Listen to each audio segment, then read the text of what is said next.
বাপের বেটা থাকলে বুক টান করে রাস্তার নামে দেখাও। বাংলা মানুষ মানবো না। কর্মসূচি দেওয়া উচিত না, তারা আসলে বিচারের মাধ্যমে আসুক। স্বাগত জানাচ্ছি বাংলা অ্যাফেয়ার্সের নিয়মিত আয়োজন পাবলিক অ্যাফেয়ার্সের সাথে আছি আমি ইব্রাহিম অলি। গত 13 নভেম্বর আওয়ামী লীগের ঢাকা ব্লকেট কর্মসূচির পর জনমনে জাগে আতঙ্ক, কেউ হয়ে যান সচেতন। কিন্তু আবারও আওয়ামী লীগ সারা দেশে শাটডাউন কর্মসূচির ঘোষণা করেছেন। এ নিয়ে সাধারণ মানুষের প্রতিক্রিয়া কি, তাই জানবো আমরা।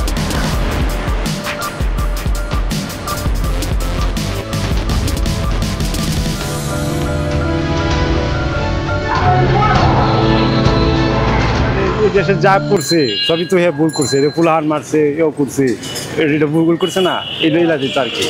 আর এই দেশে যা করে গেছে এটা বিচার না হওয়া তো কি হয়ে যাবে। এই যে দেশের জনগণ মানবো, কোনো জনগণ মানবো না। যেই অশান্তি সৃষ্টি করতে চায় এভাবে প্রতিবাদ নিতে হয়, এইভাবে নিবে। যেই হোক বাংলা মানুষ মানবো না। হয়ে আল্লাহ না করে সুস্থভাবে এরা হোক, ইলেকশন করুক। এরা আইসে দেশ ভালোভাবে চালানোর জন্য। এরকম একটা জঙ্গল সৃষ্টি করছে ঢাকার ভিতরে। 15 বছর দেশ চালাইছে আওয়ামী লীগ, তখন বিএনপিও 15 বছর চালাক। 10 বছর যদি দেশ চালা, দেশ উন্নত হয়। 5 বছর দেশ চালালে দেশ উন্নত হইব না। কিন্তু আপনারা কেউ ভয় পাবেন না, সবাই একত্র হইয়া রাজপথে নামবেন, তাদেরকে প্রতিরোধ করবেন। আমাদের পাশে আপনারা থাকবেন, আমাদের নিরাপত্তা দিবেন। বাপের বেটা থাকলে বুক টান করে রাস্তার নামে দেখাও যে আমরা আছি এবং কর্মসূচি দেখাইছি। ঘরে বসে থাকলে কি আঙ্গুল চুলে হইব? ঘরে বসে আঙ্গুল চুলে খাইলে তৈব না। রাস্তার নামো, জনগণের মতন রাস্তার নামো, দেখাও, মোকাবেলা করো, তাহলে সেন বোঝা যাবে। আর এইভাবে যদি চুরি করে কর্মসূচি দেয়, তাহলে এটা পথক আমরা করি, আমরা এটা মানি না। ধরতে পারলে আত্ম বাইরে বেঙ্গালাম। আমরা জনগণ, আমরা ওই কোনো দলমালা আমরা চিনি না যে কে কোন দল, কিন্তু আমরা সাধারণ জনগণ, আমরা জনগণই তাকে প্রতিরোধ করবো। আমাদের রুজি রোজগার কম, মানুষ মার্কেটে চলাফেরা করে না, ব্যবসা বাণিজ্য করে না।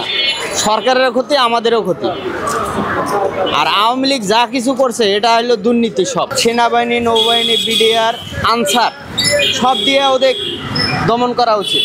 এটা সাধারণ মানুষ সমর্থন করার মতো কিছু নেই। কারণ সাধারণ মানুষ যদি সমর্থন করে তাহলে তো আওয়ামী লীগই হয়ে গেল। একটা স্টেডিয়ামের ভিতরে নিয়ে করান, নাহলে পূর্বাচলে করেন, রাস্তায় বন্ধ করে যুগল করে। উনি হলো আবু জেহেল।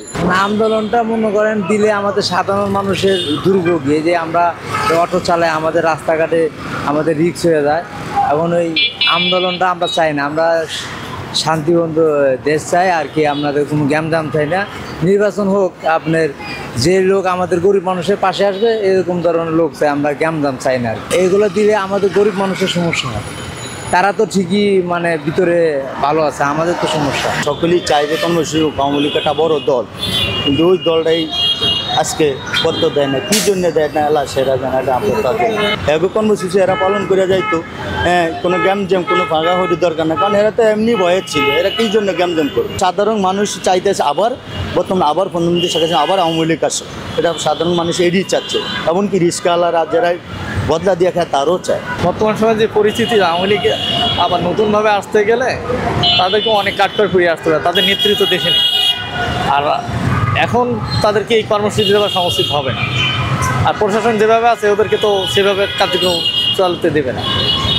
এজন্য এটা নিশ্চয় একটা মানুষের হচ্ছে জানমালের একটা ক্ষতি করা। তার দেখলাম এই যে 13 নভেম্বর যেটা হলো, কয়েকটা বাসে আগুন দিল, এটা সহিংসতা ছাড়া কিছুই নেই। প্রাণনাশের ভয় থেকে বাহির হতে চায় না, এটাই হলো বড় কারণ। তাদের এখন বিচার চলতেছে, বিচার চলা অবস্থায় তারা আসলে বিচারের মাধ্যমে আসুক।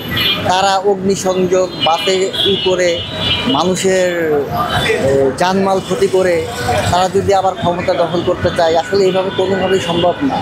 এখানে জনগণ তাদেরকে বয়কট করেছে। দেশের বিশৃঙ্খলা সৃষ্টি করে কখনো আপনার ক্ষমতা দখল করতে পারবেন না। এটা গণতন্ত্র দেশ।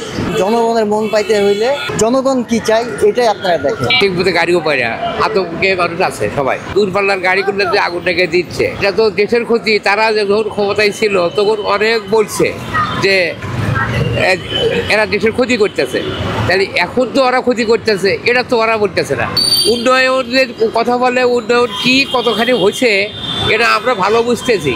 যার গ্রামে যান, একটা রোডও ঠিক মতো নাই। তারা ওই যে জয় বাংলা বলছে, তারা এখন প্রচুর পয়সাওয়ালা হয়ে গেছে। আমার সাথে রিস্কে চালাইছে, পালিয়ে থেকে যে কোনো যে গুপ্ত হামলা করিয়া, এতে আরো ক্ষতি আমাদের বেশি হইতেছে। কর্মসূচি দেওয়া উচিত না, দল শেষ করা যাবে না। ব্যক্তি যদি অন্যায় করে থাকে, অন্যায় করে তার বিচার হবে। এই যে আওয়ামী লীগ বর্তমান দিলে করতেছে, আমাদের তো না খায় বাড়তেছে। ওর বাবার কথাটা সম্পূর্ণই সত্য যে আমরা ভাতে মারবো, পানিতে মারবো, আসলে মারতেছেও তাই। আওয়ামী লীগের আবারও ব্লকেট কর্মসূচিকে ঘিরে সাধারণ মানুষের মনে রয়েছে ইতিবাচক ও নেতিবাচক প্রতিক্রিয়া। কেউই চায় না দেশের আইন শৃঙ্খলা ব্যাঘাত ঘটুক, হোক অশান্তির সৃষ্টি। ইব্রাহিম অলিদ, বাংলা অ্যাফেয়ার্স, ঢাকা।